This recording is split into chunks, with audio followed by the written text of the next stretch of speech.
তাহলে 1 ঘোড়া গেল, 2 ঘোড়া গেল, 3 ঘোড়া নগদানের বাট্টা, 3 ঘোড়া একটু বাট্টা দেখাচ্ছে, একটু ঝামেলা লাগে এখানে। লাস্ট হলো কি খুচরা নগদান। খুচরা নগদান হলো টোটালি ডিফারেন্ট। 1 ঘোড়া 2 ঘোড়া 3 ঘোড়া সেম টাইপেরই, গড়গুলা সেম, বাড়তি কম আছে, মানে 1 ঘোড়া 2 ঘোড়া 3 ঘোড়া এটা সেম সেম টাইপ।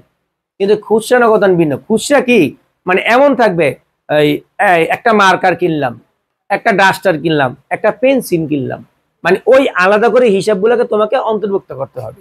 এটা হলো খুচরা নগদান। ক্লাস 9-10-এ কিন্তু আমাদের ছিল না এটা, আমরা 1 ঘোড়া 2 ঘোড়া 3 ঘোড়া করছিলাম যারা কমার্সের আগে পড়ছো। কিন্তু খুচরাটা আমার এখন ইন্টারে আছে। খুচরা নগদান কি মানে সিঙ্গেল সিঙ্গেল হিসাবগুলো অন্তর্ভুক্ত করতে হবে এখন। যেমন সাপোজ আমি এই যে একটা হিসাব আলাদা করতে হবে, যেমন একটা মার্কার কিনলাম, একটা ডাস্টার কিনলাম, একটা খাতা কিনলাম, আছে না? তারপরে অন্যান্য কিছু ভিক্ষুকে ভিক্ষা দিলাম বা আপ্যায়ন খরচ করলাম, মানে এইগুলোকে বলা হয় কি খুচরা। মানে কম টাকার লেনদেন হলো খুচরা। খুচরা মানেই তো কম, বুঝতে পারছো? খুচরা মানে কি কম টাকার লেনদেন। হিসাবগুলা আলাদা আলাদা করে কি করব আমরা অন্তর্ভুক্ত করব। তো আমরা যখন অঙ্ক করব তখন অঙ্ক করলেই বুঝতে পারবা, ঠিক আছে? তবে 1 ঘোড়া 2 ঘোড়া এবং 3 ঘোড়া এই তিনটার নিয়ম সেম। এখন এই 1 ঘোড়া 2 ঘোড়া 3 ঘোড়ার মধ্যে আমাদের যেমন দুইটা পক্ষ থাকে, এই পাশে থাকে ডেবিট, এই পাশে থাকে ক্রেডিট। আমরা খতিয়ান করলাম না, খতিয়ানে যা এই নগদানও সেম নিয়মই। আমাদের জাবেদার মধ্যে যেটা ডেবিট হয় এটা সেখানে কি হয় ক্রেডিট। আমার কথাই বুঝতে পারছো? মানে খতিয়ানে যে নিয়মটা ফলো করছো না, নগদানও সেই নিয়মটা ফলো পাবে, আমাদের এই হিসাবগুলা বসবে। যেমন ক্রয়, নগদে ক্রয় করলাম, নগদে ক্রয় জাবেদা কি ক্রয় হিসাব ডেবিট, নগদান হিসাব ক্রেডিট। নগদান তো ধরা যাবে না, ক্রয় লিখতে হবে আমাকে। এখানে কি লিখবো ক্রয়। ক্রয়কে ডেবিট বলছি না, বসাবো কোথায়? এখন কি বুঝতে পারছো? তার মানে খতিয়ানের সাথে কার সম্পর্ক? নগদানের। দেখো আমি কিন্তু পার্ট বাই পার্ট যাচ্ছি। এর আগে খতিয়ান করলাম, এখন খতিয়ান ছাড়া যদি আমি অন্য কোনো চ্যাপ্টার ধরতাম পেঁয়াজ থাকতো তোমাদের, কারণ খতিয়ানের সাথে সম্পর্ক কার? এই নগদানের সম্পর্ক আছে। তার মানে জাবেদার বিপরীত এখানে কি হবে? নগদানে বুঝবে। কথা কি বুঝতে পারছো? কি বললাম? আমরা জাবেদায় যা হয়, ধরো বিক্রয় হয় ক্রেডিট, বসাবো কোথায়? ডেবিটে। বেতন হয় নরমালি ডেবিট, আমরা বসাবো কোথায়? এইটে। বুঝতে পারছেন? তাহলে এই যে খতিয়ান আমাদের এটা সহজ চ্যাপ্টার আছে, এত কঠিন না, একদম সহজ চ্যাপ্টার। 1 ঘোড়া 2 ঘোড়া 3 ঘোড়া। 1 ঘোড়া সহজে পরীক্ষা দেয় না, 2 ঘোড়া আর 3 ঘোড়া দেয় পরীক্ষা। কিন্তু প্রশ্নে কিন্তু উল্লেখ করবে না কয় ঘোড়া, ওরা বলবে উপযুক্ত নগদান তৈরি করো। এখন বলো কিভাবে বুঝবা? প্রশ্নে বলবে উপযুক্ত নগদান হিসাব তৈরি করো, উদ্দীপকে তাকাবা।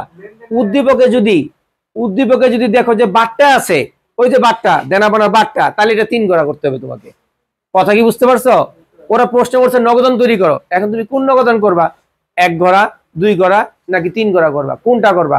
প্যাস লাগবো না? না, এটা উদ্দীপক দেখে আমাকে বুঝতে হবে কোনটা কোন নগদান করবা। আমার কথা কি বুঝতে পারছো? মানে একটা উদ্দীপক দিয়ে দিল ওরা, নিচে বলল যে উপযুক্ত তথ্য হতে বা উদ্দীপক হতে উপযুক্ত নগদান তৈরি করো। উপযুক্ত নগদান বলতে 1 ঘোড়া 2 ঘোড়া 3 ঘোড়া যে কোনো একটা হবে। এখন আমি কিভাবে বুঝবো কোন ঘোড়া?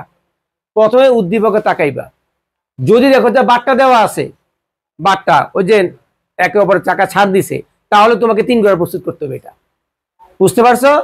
এখন ধরো বাট্টা নাই গিয়া, উদ্দীপকে দেখবা ব্যাংক লেনদেন আছে কিনা। যদি ব্যাংক লেনদেন থাকে তাহলে কয় ঘোড়া? 2 ঘোড়া। কথা কি বুঝতে পারছো? 2 ঘোড়া ব্যাংক লেনদেন থাকলে। এখন উদ্দীপকে কোনো ব্যাংক লেনদেন কিচ্ছু দেওয়া নাই গা, সবই নগদ লেনদেন দেওয়া, তাহলে কি করা? 1 ঘোড়া। এখন বুঝতে পারছো? উদ্দীপকে যদি শুধু নগদ লেনদেন দেওয়া থাকে আর কিচ্ছু দেয় নাই, তাহলে 1 ঘোড়া। উদ্দীপকে যদি নগদও থাকে ব্যাংকও থাকে তাহলে 2 ঘোড়া। উদ্দীপকে যদি নগদ ব্যাংক এবং বাট্টা থাকে তাহলে 3 ঘোড়া। কথা কি বুঝছেন নাকি বুঝেন নাই? বলেন।